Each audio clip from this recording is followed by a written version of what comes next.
로마서 7장 연구. 법 아는 자들에게 말하노니.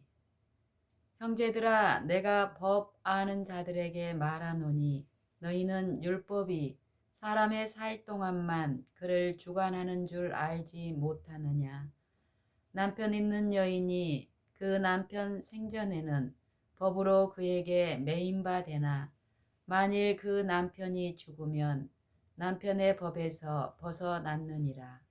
그러므로 만일 그 남편 생전에 다른 남자에게 가면 음부라 이르되 남편이 죽으면 그 법에서 자유케 되나니 다른 남자에게 갈지라도 음부가 되지 아니하느니라.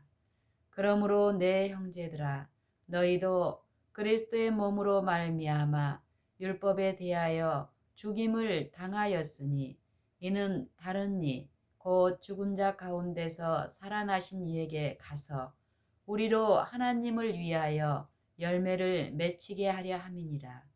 우리가 육신에 있을 때에는 율법으로 말미암는 죄의 정욕이 우리 지체 중에 역사하여 우리로 사망을 위하여 열매를 맺게 하였더니 이제는 우리가 얽매였던 것에 대하여 죽었으므로 율법에서 벗어났으니 이러므로 우리가 영의 새로운 것으로 섬길 것이요 의문의 묵은 것으로 아니할지니라. 로마서 7장 1절로 6절. 7장은 두 부분으로 나누어서 설명을 하고 있다. 처음 부분에서는 보편적인 사실들을 전반적으로 설명하고 뒷부분에서는 앞에서 말한 사실들을 자세하고 세부적으로 설명하고 있다. 앞서 읽은 6절에서 하나의 신뢰를 들고 그것이 어떻게 적용되는가를 설명하고 있다. 쉽게 이 신뢰를 이해할 수 있다. 하나의 간단한 결혼 신뢰를 들고 있는데 결혼한 여자는 남편이 살아있는 동안에는 그 남편에게 매이게 된다. 아내는 무엇에 의하여 남편에게 매이게 되는가? 아내는 법에 의해서 남편에게 매여 있다. 한 여자가 동시에 두 남편을 두고 사는 것은 율법에 입에대나 같은 율법에서 첫 남편이 죽은 경우에는 다른 남자와 결혼하는 것을 허용하고 있다. 이것은 하나의 신뢰에 불과하지만 이것을 마음에 두고 연구하면 7장을 이해하는 데에 큰 도움이 될 것이다. 여기서는 율법의 불변성에 관해서는 말하지 않고 있다. 그것은 지금 다루고 있는 문제가 아니다. 율법이 폐지되지 않았다는 것을 여기서 특별히 입증할 필요가 없다. 그것은 기정사실로서 이제 그것을 기초로 하여 말씀을 시작하였으며 율법이 실제로 개인의 경우에 어떻게 작용하는가를 설명하고 있다. 바울은 사람들이 율법 아래 있다는 것을 그들의 마음에 깨우쳐 주고자 하였으며 또 만일 그들이 율법 아래 있다면 율법이 어떻게 폐지될 수 있겠는가? 바울은 율법이 인간의 마음에 요구하는 바를 강력하게 말하고 있으므로 그들은 하나님의 영의 역사를 통하여 마음에 작용하는 율법의 능력을 느끼고 율법이 폐지되지 않았다는 것을 알게 된다. 바울이 로마서를 보낸 사람들은 어떤 부류의 사람이었는가를 생각해 보자. 내가 법을 아는 자들에게 말하노니 1절. 이 서신은 그리스도를 믿는다고 공언하는 사람들에게 보내는 서신이다. 2장에서 17절부터 말한 말씀을 읽어보면 이것을 알 수 있다. 유대인이라 칭하는 내가 율법을 의지하며 하나님을 자랑하며 이제 다시 신뢰로 돌아가 보자. 율법은 한 여자가 동시에 두 남편과 결혼하는 것을 허용하지 않고 있지만 연속하여 두 남자와 결혼하는 것을 허용하고 있다. 여자에게 허용하는 것도 율법이며 여자를 결합시키는 것도 율법이다. 여자를 첫 남편과 결혼하게 한 동일한 율법이 첫 남편이 죽은 후에 둘째 남편과 결혼하는 것을 허용한다.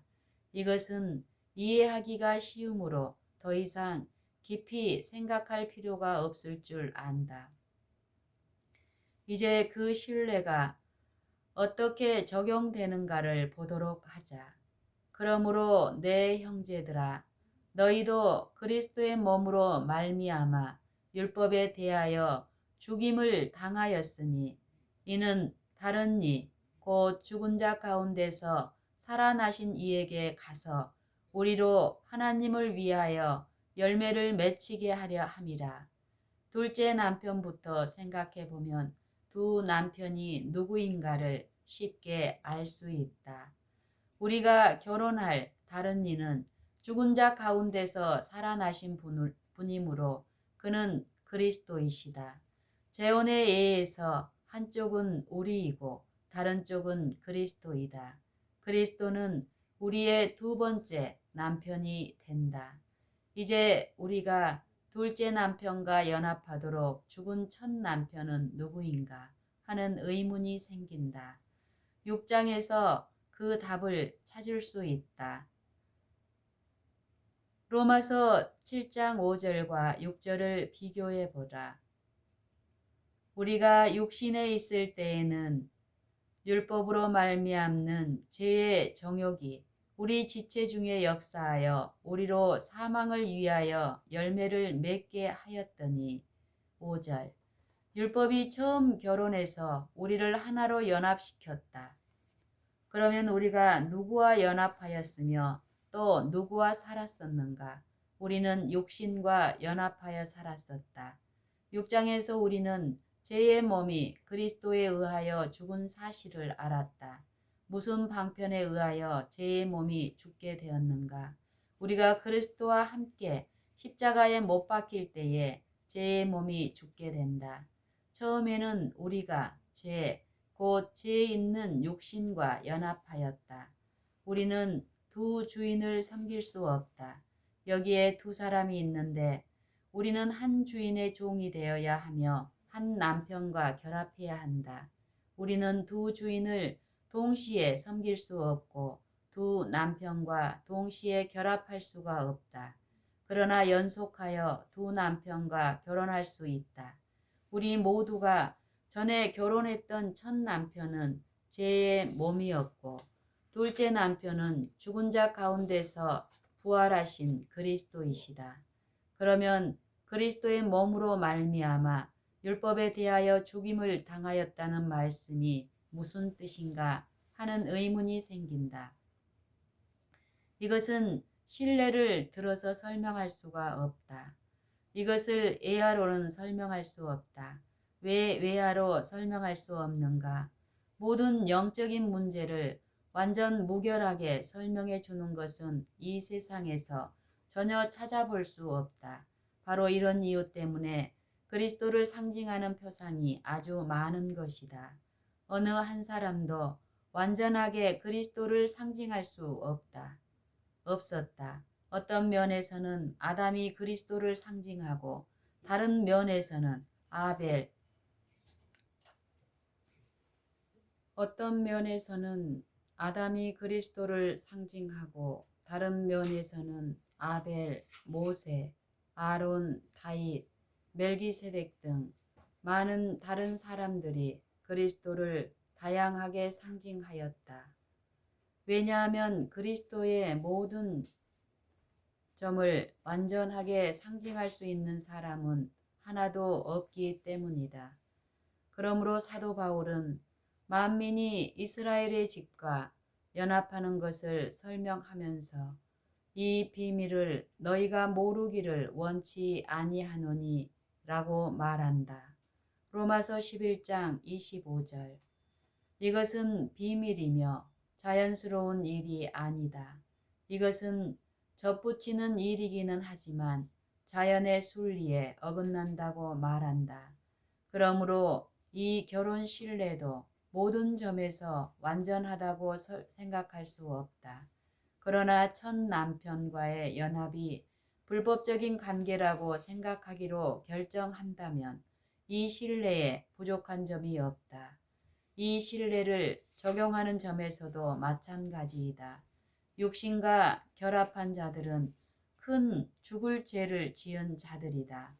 율법이 그런 관계를 끊고 지금까지 아무 일도 없었던 것처럼 행동하려는 것을 허용하지 않을 뿐더러 그들의 생명을 요구한다. 이 정도 설명하면 다음의 일을 쉽게 이해할 수 있다. 우리가 죄와 그리고 죄의 몸과 연합되어 있는 것을 발견한다. 그때에 그리스도께서 우리에게 오셔서 우리를 완전히 사랑하고 있다고 말씀하신다. 사실 그는 우리를 사랑할 수 있는 권리를 실제로 가지고 계시는 유일하신 분이다. 너를 책망할 것이 있나니 너의 처음 사랑을 버렸느니라. 계시록 2장 4절. 사도 바울은 법을 알지만 그들의 첫사랑을 버린 자들에게도 해당될 것이다. 그리스도께서 우리의 마음의 문 앞에 오셔서 문을 두드리면서 우리가 그에게 오기를 간청하신다. 그는 종일 손을 펴서 자기 생각을 쫓아 불선한 길을 행하는 반역하는 백성을 부르신다. 이사야 65장 2절. 하나님의 사랑은 얼마나 깊고 측량할 수 없는 것인가. 에레미야 3장 1절에 이런 말씀이 있다. 세상에서 말하기를 가령 사람이 그 아내를 버림으로 그가 떠나 타인의 아내가 된다 하자. 본부가 그를 다시 받겠느냐. 그리하면 그 땅이 크게 더러워지지 않겠느냐 하느니라. 나 여호와가 말하노라. 내가 많은 무리와 행음하고도 내게로 돌아오려느냐. 바울은 고린도 교인들에게 편지하면서 내가 너희를 정결한 처녀로 한 남편인 그리스도께 드리려고 중매함이로다. 고린도후서 11장 2절에서 말했다. 이제 우리는 그리스도 안에서만 찾아볼 수 있는 그런 아름다운 품성을 대단히 원한다. 육신과 맺고 있는 이 연합은 행복한 연합이 아니고 우리가 결혼한 남편은 공사 감독과 같이 조금도 자유를 주지 않고 몹시 괴롭히는 폭군이다. 육신은 포악 무도하여 우리를 억누르고 우리가 하고 싶은 대로 행하지 못하게 하고 육신이 원하는 대로 하도록 한다. 그리스도의 도움으로 이 연합이 일종의 몸서리치는 노예 생활임을 느끼게 될 때에 우리의 진정한 상태를 알게 되고 잠시 동안은 육신이 우리에게 만족을 주었지만 지금은 우리가 육신을 미워하고 거기에서 벗어나 그리스도와 연합하게 되기를 간절히 바란다. 그러나 여기에 어려운 문제가 생긴다. 야고보서 4장 4절에서 이런 말씀을 하고 있다. 가늠하는 여자들이여 세상과 벗된 것이 하나님의 원수임을 알지 못하느뇨. 그런즉 누구든지 세상과 벗이 되고자 하는 자는 스스로 하나님과 원수되게 하는 것이니라. 그리스도께서 빛과 어둠이 어찌 사귀며 그리스도와 벨리알이 어찌 조화되며 라고 말씀하신 것이 헛된 말이라고 생각하는가. 고린도후서 6장 14절 15절. 여전히 육신에 머물러 있으면서 그리스도의 이름을 받기를 원한다. 물론 외적으로는 그렇게 할 수 있을지 모르나 진정으로 그리스도와 연합했다면 여전히 죄의 몸에 매달려 있기란 불가능한 일이다. 그리스도와 세상과 동시에 연합하는 일은 실제로 있을 수 없는 일이다. 그리스도를 우리의 남편으로 모시면서 동시에 세상과 짝하여 사는 것은 불가능한 일이다. 그러나 그리스도의 이름을 취함과 동시에 육신의 죄들을 그대로 계속 붙들고 있을 수 있다. 그러나 이렇게 하는 사람, 곧 한 남자의 이름을 취하면서 동시에 다른 남자와 사는 여자를 법에서 올바른 사람이라고 하지 않을 것이다. 하나님의 율법은 우리가 하나님의 이름을 취하면서 육신과 함께 산다면 의롭다고 하지 않는다. 우리가 그리스도의 이름을 취하고 그리스도와 연합했다고 말하면서 죄의 몸과 연합하여 살 때에 의롭다고 할 수 있는가? 결코 그럴 수 없다. 여기서 다시 그리스도를 믿음으로 말미암는 의가 매 계단마다 얼마나 율법을 옹호하는가를 알 수 있다. 이것은 나는 그리스도의 것이며 그리스도는 나의 것이므로 내가 무엇을 하든지 간에 내 안에서 행하시는 이는 그리스도이다라고 말할 수 있는 모든 가능성을 배제한다. 그런 말은 있을 수 없다. 어떤 죄도 그리스도에게 책임을 돌릴 수 없다. 그는 어떤 죄도 책임질 수 없다. 왜냐하면 율법은 우리가 죄를 범할 때에 우리를 의롭다 하지 않는다. 그러므로 믿음으로 말미암는 의는 우리를 율법에 완전히 일치하게 해줄 뿐이라는 것을 알 수 있다. 믿음으로 말미암는 의는 율법을 범하도록 하는 어떤 틈을 만들어주지 않는다.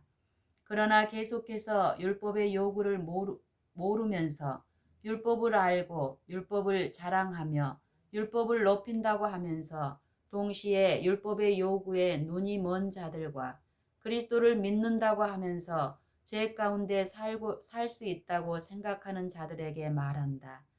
율법의 존엄성이 훼손되는 것을 두려워한다고 말하는 자들이 모두 율법의 요구를 완전히 깨닫고 있는 것은 아니다.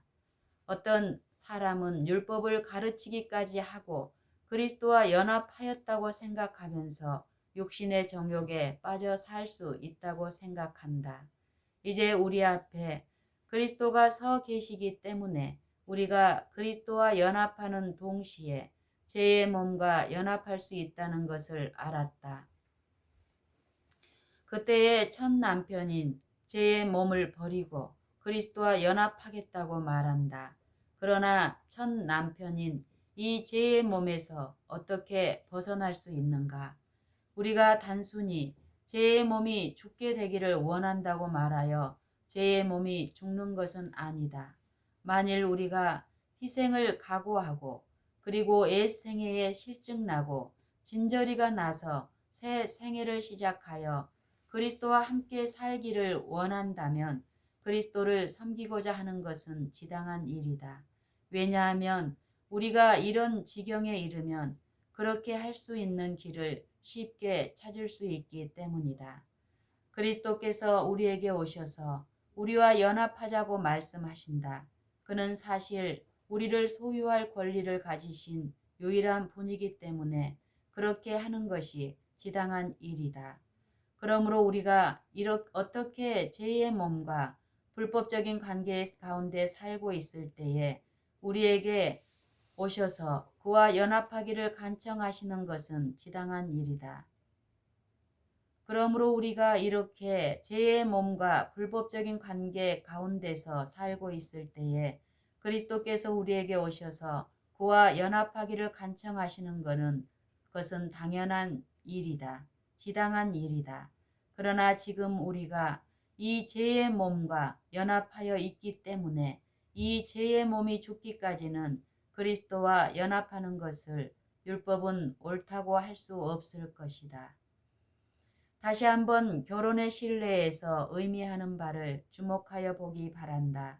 두 사람이 결혼하여 연합할 때에 그들은 한 육체가 된다. 이것은 비밀이다. 바울은 이것을 이렇게 말한다.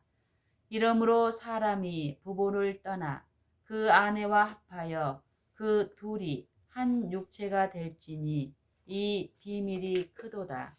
내가 그리스도와 교회에 대하여 말하노라. 에베소서 5장 31절 32절. 이 말씀은 이 결혼의 신뢰에서 우리에게 말하는 사상이다. 우리 둘이 곧 우리 자신과 육신이 아주 완전히 결합하였으므로 더 이상 둘이 아니고 한 육체가 되며 우리의 생명은 오직 하나였었다.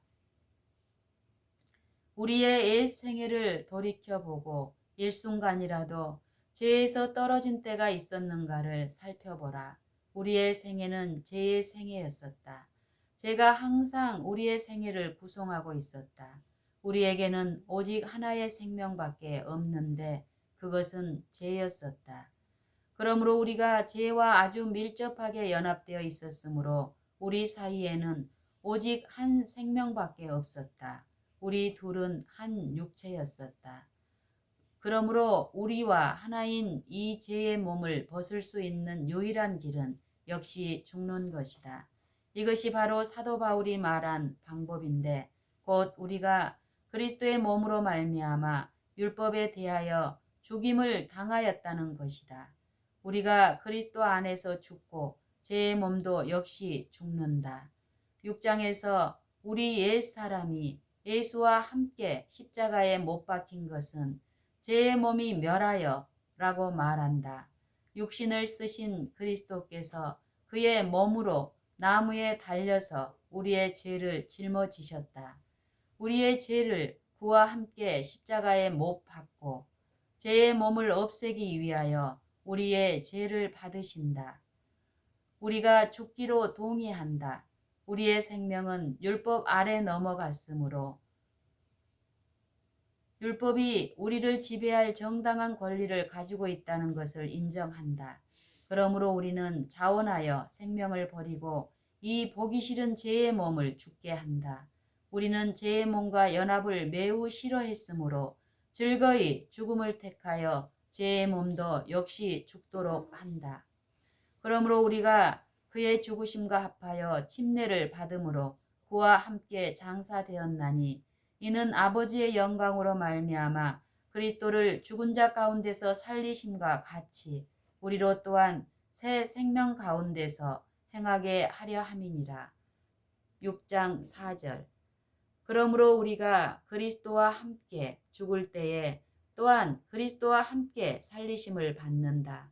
그러나 그리스도는 죄를 짓게 하는 자가 아니므로 죄의 몸을 십자가에 못 박고 다시는 일으키지 아니하실 것이며 그러므로 죄의 몸은 없어진다. 이와 같이 우리가 살아나고 우리와 그리스도의 연합이 완벽하게 이루어지므로 그 후부터는 하나님을 향하여 열매를 맺히게 될 것이다. 이제는 우리가 얽매였던 것에 대하여 죽었으므로 율법에서 벗어났으니 6절. 이제는 우리가 얽매였던 것에 대하여 죽었으므로 율법에서 벗어났으니 무엇이 죽었는가? 죄의 몸이 죽었다. 우리가 죄의 몸과 연합하여 있었으므로 율법이 우리를 못마땅하게 생각하였다. 우리가 유의할 것은 하나님께서 우리를 미워하시지 않는다는 것이다. 하나님은 우리를 징벌하기를 조금도 원치 않으시지만 그러나 죄를 참을 수는 없으시다. 하나님의 법이 죄를 정죄하는데 우리 자신을 죄와 동일시하였으므로 죄가 죄와 하나가 되었으며 그러므로 죄를 심판할 때에 우리도 역시 심판을 받는다. 그러나 이미 본 바와 같이 우리가 언제 죽을 것인가에 관해 선택권이 우리에게 있다. 그러므로 자원하여 우리의 생명을 그에게 바치기로 선택하였으며 그 대신에 우리는 그의 생명을 받을 수 있다. 우리의 생명을 율법에게 바쳤을 때에 율법이 우리를 반대하여 주장했던 요구가 충족된다. 이제는 마치 남편이 죽은 여자가 남편의 법에서 벗어나서 다른 남자와 결혼할 수 있는 것 같이 제 몸이 죽었으므로 우리가 율법 아래에서 구원을 받기 때문이다. 그러나 그 첫 남편에게 매이게 했던 동일한 율법이 둘째 남편과 연합하도록 한다. 이와 같이 이 경우도 마찬가지이다. 우리를 죄의 몸에 매이게 했던 동일한 율법이 이제는 우리가 그리스도와 연합한 것을 증거한다. 로마서 3장 21절. 그 완전한 율법이 그리스도와의 연합을 증거하고 정당하다고 말한다. 그러므로 우리가 그리스도 안에 머물러 있는 한 율법은 우리의 연합을 정당하다고 말하고 그리스도와의 연합이 율법과 일치한다는 것을 증거한다. 그리스도와 더 나아가서 그리스도의 능력이 우리의 연합을 유지시켜 줄 수 있다. 만일 우리가 그리스도와 함께 죽었으면 또한 그와 함께 살 줄을 믿노니 로마서 6장 8절. 우리는 죽음의 행위로 그리스도와 연합하게 되었다. 그 죽음에 의하여 우리를 첫 남편인 죄의 몸과 연합시킨 띠가 끊어지고 죄의 몸은 멸망당했으며 이제 우리는 그리스도와 함께 살아난다. 우리가 그와 함께 살 줄을 믿는가? 왜 사람들이 결혼을 하는가? 함께 살기 위해서이다. 함께 살기 위해서 결혼한다.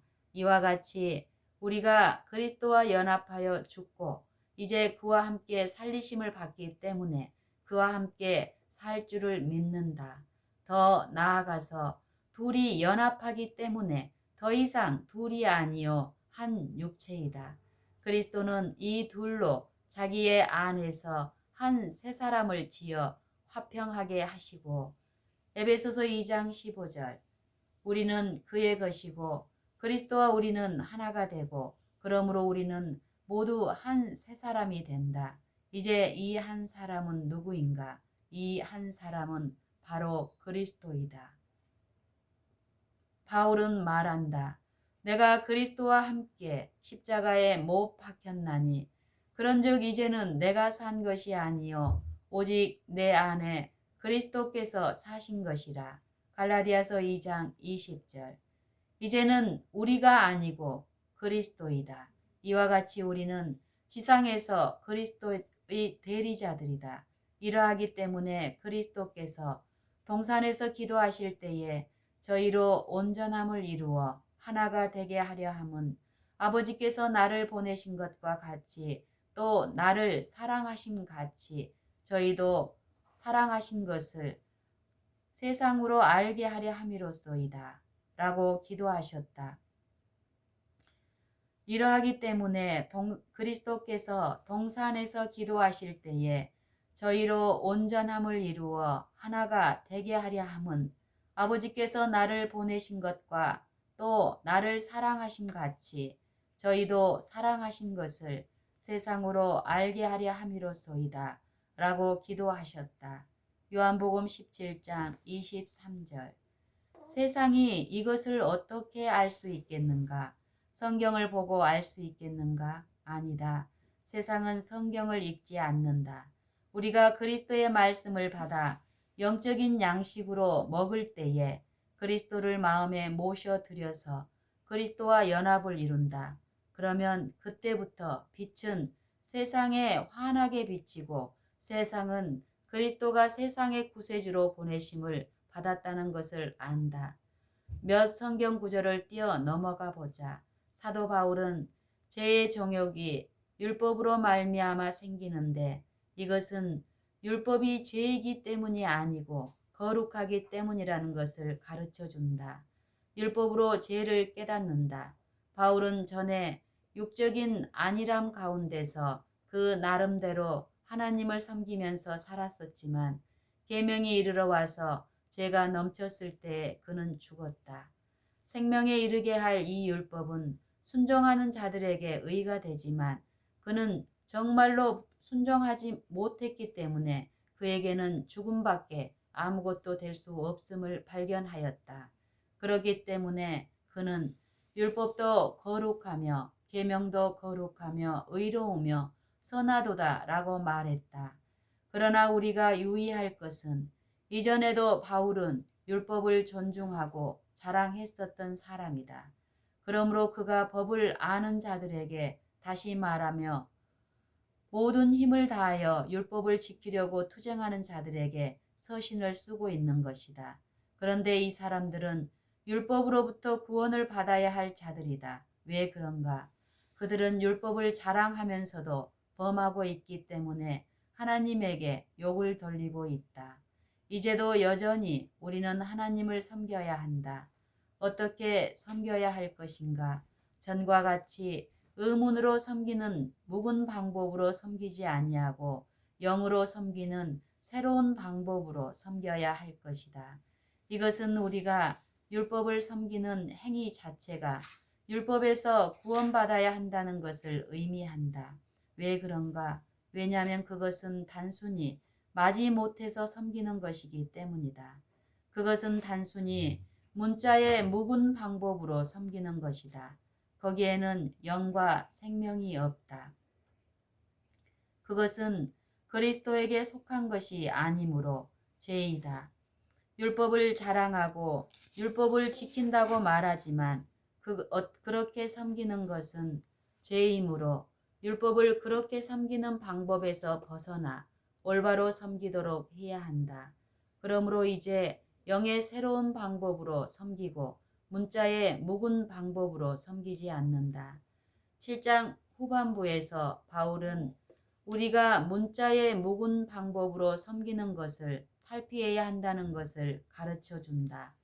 나는 육신에 속하여 죄 아래 팔렸도다. 여기서 바울이 자신의 그리스도인 경험을 말하고 있다고 한다면 우리는 그 거룩한 사람에게 큰 신뢰를 범하는 것이다. 그는 그리스도와 연합한 현재의 자신의 경험을 말하지 않고 문자의 묵은 것으로 섬기고 하나님을 섬긴다고 말은 하나 육적이고 죄 아래 팔린 자들의 경험을 기록하고 있다. 노예로 팔린 사람은 노예이다. 이러한 노예 생활의 증거는 무엇인가? 원하는 이것은 행하지 아니하고 도리어 미워하는 그것을 함이라. 내가 원하는 바 선은 하지 아니하고 도리어 원치 아니하는 바 악은 행하도다. 15절 19절. 소위 그리스도인이라고 하는 우리의 생애에서 이와 같은 경험을 한 적이 있는가? 물론이다. 율법을 지키려고 투쟁했지만 우리의 모든 투쟁에도 불구하고 우리는 율법을 지켰었는가? 아니다. 우리는 실패했고 그 모든 실패의 기록들이 우리의 생애의 모든 페이지에 기록되어 있다. 이것은 끊임없이 섬기는 생애이기는 하나 동시에 끊임없이 실패하는 생애이다. 실패하고 다시 새로운 결심을 하나 다시 그 결심이 깨지고 다음에는 실망을 한다. 다음에 또 다시 결심을 하나 또 깨어진다. 결심을 한다고 해서 원하는 바를 행할 수 있는 것은 아니다. 죄 짓기를 원하지 않지만 언제나 죄를 짓는다. 다시는 그런 시험에 떨어지지 않겠다고 결심하고 그 시험이 오기까지는 넘어지지 않으나 다음에 정작 그 시험이 오면 또 넘어간다. 또 넘어진다. 이와 같은 상태에 있으면서 우리에게 소망이 있고 하나님의 영광을 바라보고 즐거워하느니라고 말할 수 있겠는가? 이러한 간증은 있을 수 없을 것이다. 이것은 단순히 원하기는 하나 현재 행할 수 없고 장래에 행하려고 한다고 하는 말에 지나지 않는다. 만일 어떤 사람에게 지켜야 할 법이 있는데 그 법이 선하다는 것을 알면서도 지키지 않는다면 그의 죄가 하나님 앞에서 그 법에 전혀 관심이 없는 사람의 죄보다 더 가볍다고 생각할 수 있는가? 결코 그럴 수 없다. 율법을 알지만 지키지 않는 명목상의 그리스도인과 율법을 지키지 않고 그 선함을 알지 못하는 세상 사람들 사이에 무슨 다른 점이 있는가? 그 다른 점은 단순히 이것이다. 우리는 타의적인 종이고 그들은 자의적인 종이다. 우리는 항상 괴로워하고 슬퍼하며 살 의욕이 조금도 없는 반면에 세상 사람들은 조금도 근심 걱정이 없다. 만일 우리가 죄를 짓는다면 자유 같은 것이 있는 줄조차 모르는 세상 사람이 자유가 있는 줄 알지만 자유를 누릴 수 없는 사람보다 더 낫지 않는가? 만일 자유가 너의 생활이 되어야 하고 우리가 세상의 죄 가운데 살아야 한다면 차라리 세상에 있으면서 그 향락을 누리는 것이 비참한 노예 생활을 하면서 내세에 소망이 없는 것보다 더 나을 것이다. 율법을 알지만 지키지 않는 명목상의 그리스도인과 율법을 지키지 않고 그 선함을 알지 못하는 세상 사람들 사이에 무슨 다른 점이 있는가? 그 다른 점은 단순히 이것이다. 우리는 타의적인 종이고 그들은 자의적인 종이다. 우리는 항상 괴로워하고 슬퍼하며 살 의욕이 조금도 없는 반면에 세상 사람들은 조금도 근심 걱정이 없다. 만일 우리가 죄를 짓는다면 자유 같은 것이 있는 줄조차 모르는 세상 사람이 자유가 있는 줄 알지만 자유를 누릴 수 없는 사람보다 더 낫지 않는가. 만일 자유가 노예 생활이 되어야 하고 우리가 세상의 죄 가운데 살아야 한다면 차라리 세상에 있으면서 그 향락을 누리는 것이 비참한 노예 생활을 하면서 내세에 소망이 없는 것보다 더 나을 것이다. 그러나 하나님께 감사드리자. 우리는 자유를 가질 수 있다. 죄의 속박 때문에 생애가 지탱할 수 없게 될 때에 그때가 바로 소망을 가질 수 있는 때이다. 왜냐하면 이런 상황에 처할 때에 오호라 나는 공고한 사람이로다. 이 사망의 몸에서 누가 나를 건져내려는 부르짖음이 나오기 때문이다. 거기에는 구원이 있다는 것을 알라. 우리 주 예수 그리스도로 말미암아 하나님께 감사하리로다. 25절. 그리스도께서 오신 것은 우리로 하여금 생명을 얻도록 하기 위해서이다. 그리스도 안에는 생명이 있다. 그는 생명을 가득히 가지고 계시므로 우리가 이 죄의 몸에 진절머리가 나서 이것을 없애려고 즐겨 죽을 때에 비로소 우리는 그리스도에게 굴복할 수 있고 그 안에서 죽는다. 이와 동시에 죄의 몸도 우리와 함께 죽는다. 그 후에 우리는 그리스도와 함께 살리심을 받아 새 생명 가운데서 삶을 누린다.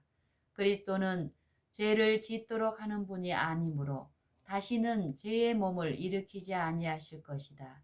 그러므로 죄의 몸은 없어지고 우리는 자유롭게 된다. 우리의 모든 죄의 욕망을 버리도록 하자. 그러면 그리스도께서 이보다 훨씬 좋은 것을 주실 것이므로 말할 수 없는 기쁨을 가지게 될 것을 믿으라. 이제도 기쁨이 있을 뿐만 아니라 영원토록 기쁨이 있을 것이며 그가 주신 값진 선물에 대한 기쁨의 노래가 있을 것이다. 그리스도께서 육신의 죄를 정하셨다.